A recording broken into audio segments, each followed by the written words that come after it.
আসসালামু আলাইকুম বন্ধুরা, কেমন আছেন আপনারা? নিশ্চয়ই অনেক ভালো আছেন। আল্লাহর রহমতে আমিও ভালো আছি। আজকে আমার জীবনে একটি খুশির একটি দিন। যদিও আমি আমার লাইফের খুশি বা দুঃখ কোনোটি কখনো সোশ্যাল মিডিয়াতে শেয়ার করি না। এনিওয়ে, কিন্তু আজকের খুশিটা যদি আপনাদের সাথে শেয়ার করে না নেই, তাহলে সেটা আমার জন্যই অনেক ব্যর্থতা। আজকে আপনাদের আহ, ভালোবাসায় আমার পেজটি একটু একটু করে 4 লাখ, প্রায় 10,000-এর কাছাকাছি, 4,10,000-এর কাছাকাছি মানুষ আমার পেজের সাথে যুক্ত আছে। আমার সোশ্যাল মিডিয়ার একটা অনেক বড় একটা পরিবার। হ্যাঁ, আপনি হয়তো বলতে পারেন অনেকের মিলিয়ন মিলিয়ন ফলোয়ার। দেখুন, অনেকের মিলিয়ন মিলিয়ন ফলোয়ার, তারা তাদের মতো করে তাদের খুশিটা সেলিব্রেট করবে। বাট আমার জীবনে আসলে একজন মানুষ আমাকে ভালোবাসবে, এটা আমি কখনোই প্রত্যাশা করি না, কখনো করিনি।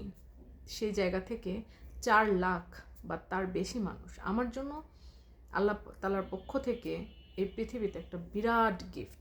আপনারা 4 লাখ মানুষ যাদের আইডি দিয়ে আমার পেজটাকে ফলো দিয়ে আমার পাশে আছেন, এই মানুষগুলোর কাছে সত্যি আমার কৃতজ্ঞতা প্রকাশ করার মতো অনুভূতি বা ভাষা কোনোটি নেই। তারপরেও আপনাদের ভালোবাসায়, আপনাদের অনেক অনেক ভালোবাসায় আমি আমার একটা ছোট্ট একটা স্টুডিও সাজাতে পেরেছি। সো নিশ্চয়ই এরই মধ্যে আরও কিছু কাজ আমার বাকি আছে, সেগুলো কমপ্লিট করে আপনাদের সামনে আরও অনেক ভালো মানের ভিডিও আমি আপনাদেরকে উপহার দিতে চাই। এবং আপনারা এভাবেই আমাকে ভালোবেসে যাবেন, যেন ভবিষ্যতে আমি আপনাদের মধ্যে হয়ে উঠতে পারি একজন ভালোবাসার মানুষ। আপনারা সবাই সবসময় আমাকে দোয়াতে রাখবেন। পৃথিবীতে একজন মানুষের ভালোবাসা পাওয়া অনেক ভাগ্যের ব্যাপার, সেখানে আমাকে লাখ লাখ মানুষ ভালোবাসে। এর থেকে বড় পাওয়ার কী বা হতে পারে বলে। আজ থেকে প্রায় 3 বছর আগে আমার একটি ভিডিও, মোহরানা নিয়ে একটি ভিডিও ভাইরাল হয়েছিল। প্রায় 70 লক্ষ মানুষ ভিডিওটি দেখেছিলেন। সেখান থেকেই আমার সবচেয়ে বেশি অনুপ্রাণিত হয়েছিলাম ওই ভিডিওটির পরে। এমন কোনো অঙ্গন ছিল না, সোশ্যাল মিডিয়া অঙ্গন থেকে শুরু করে ডক্টর, ইঞ্জিনিয়ার, নানান পেশার ক্যাটাগরির মানুষ সেই ভিডিওটি দেখেছিলেন, শেয়ার করেছিলেন, আমাকে নানানভাবে টেক্সট করেছিলেন। কিন্তু তখন আমি এটাই বুঝতাম না যে অনেক বেশি মানুষের কাছে যখন একটি বার্তা পৌঁছে যায়, তখন তাদেরকে কিছু বলা দরকার, বা ভাইরাল হলে আসলে কেমন লাগে। আমি কিছু বুঝে ওঠার আগেই যেন সব কিছু হয়ে গেল। তারপর থেকে পথ চলার গতিটা যেন আরও বেড়ে গেল। তবে সব কিছুর জন্যই মহান রাব্বুল আলামিনের কাছে আমার শুকরিয়া জানানো ছাড়া আর কোনো পথ আমি দেখিনি। আমি সবসময় আল্লাহ তাআলাকেই শুকরিয়া জানিয়েছি যে উনি আজকে আমাকে এই জায়গাটাতে এনেছে। সোশ্যাল মিডিয়া কেরিয়ার তৈরি করাটা সহজ একটি পথ না। এটা ওয়ান কাইন্ড অফ 8 ঘন্টার একটা জব।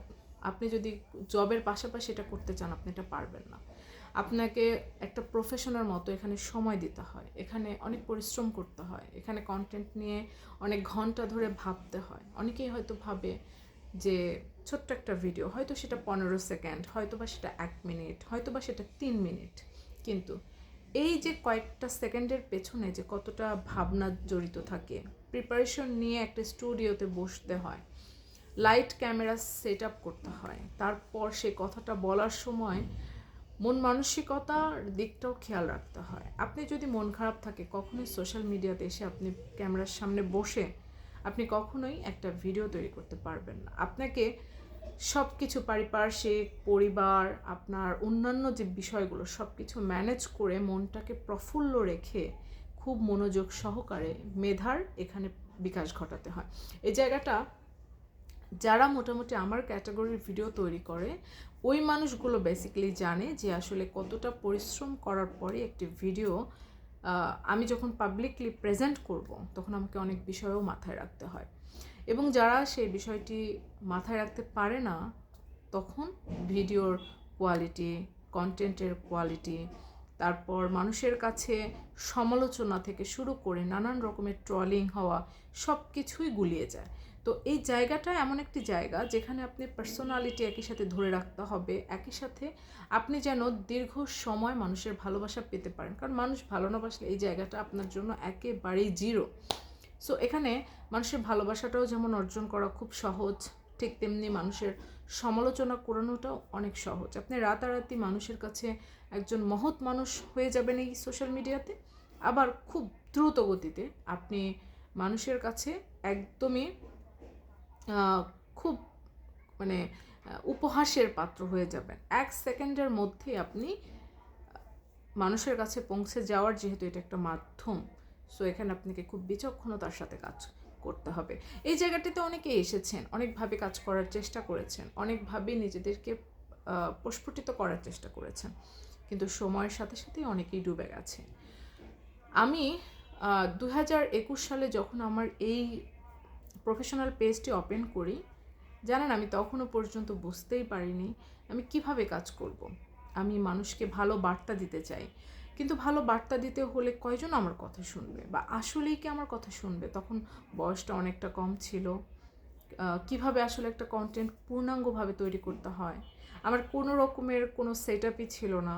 অনলি নিজের আগ্রহ, আমার হাজব্যান্ডের অনেক অনেক অনেক সাপোর্ট। বিশ্বাস করেন, যখন আমি যেটা কিনে চেয়েছি, মাইক্রোফোন থেকে শুরু করে আমার ভালো ডিভাইস, আমার ভালো মাইক্রোফোন, আমার ভালো স্ট্যান্ড, আমার বাসায় অনেকগুলো স্ট্যান্ড আছে, কারণ আমি তখন বুঝতাম না, কিন্তু তার কাছে আমি ইউটিউব দেখে দেখে অনেক কিছু আবদার করতাম যে এটা করলে মনে হয় ভালো।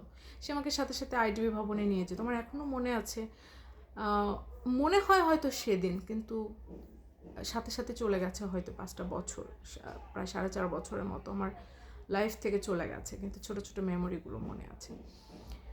আমাকে বিশ্বাস করবেন কিনা জানি না, আমার একজন বান্ধবী আছে, আমার খুব কাছের, প্রতিদিন কথা হয়। সে ওকে নিয়ে আমি অনেকবার লিখেওছি, ফেসবুকে ওর ছবিও আপলোড করেছি, আপনাদের সাথে শেয়ার করেছি।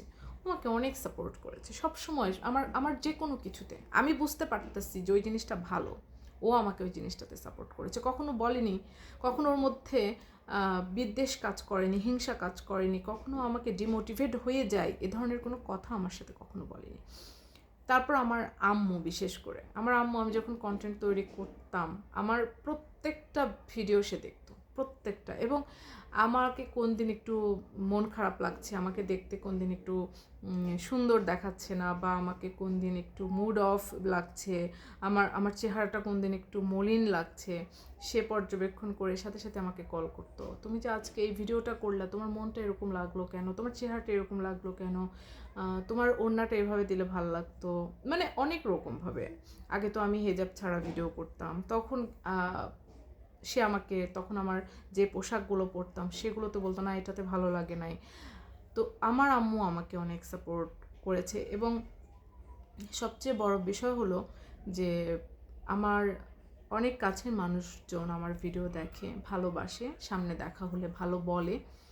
এই যে এত এত মানুষের মধ্যে আমার কিছু আত্মীয়, কিছু বন্ধু, কিছু আপনজন, তারপর বিশেষ করে আমার ফ্যামিলি। ইনফ্যাক্ট আমার সবচেয়ে একটা ব্যাপার ভালো লেগেছে, আমি যখন কন্টেন্টের জন্য রেডি হই, বা আমি যখন কন্টেন্ট সব কিছু প্রিপারেশন আস্তে আস্তে নিতে থাকি, যে হ্যাঁ আমি কাজগুলো, আমার বাসার কাজগুলো গুছিয়ে আমি যখন ভিডিওর জন্য তৈরি হতে থাকি, তখন আমার মেয়ে আমার জিনিসপত্রগুলো এগিয়ে দেয়।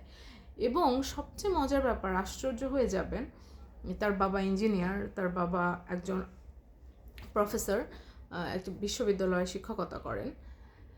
আমার মেয়ে ছোটোবেলায় বলতো যে আমি বাবার মতো টিচার হতে চাই, বাবার মতো ইঞ্জিনিয়ার হতে চাই, এটা বলতো ছোটোবেলাতে। তারপরে যখন আস্তে আস্তে আমার বিষয়গুলো দেখেছে, এখন সে একটু বড় হয়েছে, এখন সে কমেন্ট পড়তে পারে, বাংলা রিডিং পড়া শিখেছে, এখন সে বলে যে আমি তোমার মতো ইউটিউবার হতে চাই, আমি তোমার মতো ভিডিও করতে চাই। এটাও অনেক বড় একটা পাওয়া। যাই হোক, আজান দিয়ে দিয়েছে, আমি ভিডিওটা এখানেই শেষ করছি। আপনারা সবাই আমার জন্য দোয়া করবেন, আমার পরিবারের জন্য দোয়া করবেন। ভালো থাকবেন, সুস্থ থাকবেন, সুন্দর থাকবেন। আল্লাহ হাফেজ।